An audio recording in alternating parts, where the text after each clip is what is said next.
ఏమైంది?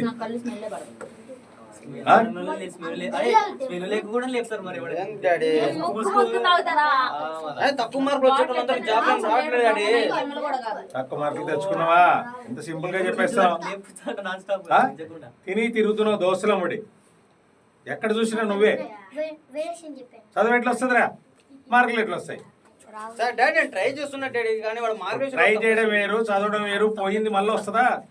ఈ సంవత్సరం పోయింది, మళ్ళీ ఇప్పుడు వస్తుందా? అది రాదు కదా. ఉన్నది పోగొట్టుకున్నావు, మళ్ళీ నేను చదువుతా అంటావు. డాడీ నెక్స్ట్ సప్లీస్ ఉన్నాయి డాడీ. నువ్వు చదివి రాసి అప్పుడు రా, లేకపోతే ఇలా నడవదు. అర్థమైందా? టైం వెళ్ళిపోతే మళ్ళీ రాదు. ట్రైన్ వెళ్ళిపోయింది ఆగమంటే ఆగుతుందా? చైన్ లాగుతావు పైకి ఎక్కి. పైన ఉన్నోడు లాగితే వస్తుంది, కింద ఉన్నోడు లాగుతాడా? ఏం మాట్లాడతావు? నేర్చుకో. బయట చూడు జనాలు ఎలా ఉన్నారు, ఏం చేస్తున్నారు, వాళ్ళని పట్టు చూసుకో. వాళ్ళందరూ చదివి పాస్ అయ్యారు అందరు. వాళ్ళందరూ చూడు స్టేజీల మీద వెళ్తున్నాడు. అగో వాడి చూడు స్టేజీ పైన ఎగురుతున్నాడు. వాడు ఫస్ట్ మార్క్స్ వచ్చాయి. ఏంట్రా ఫెయిల్ అయ్యావు?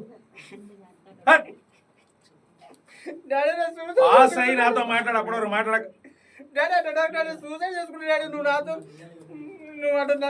అవన్నీ కాదురా. పాస్ అయితే నీతో మాట్లాడతానే. నేనే మాటలు పని చేస్తున్నా. ఉండు. పాస్ చూపిస్తాడు. నీ కొడుకు అందరికీ గ్రేట్ అనిపిస్తాడు చేస్తాడు.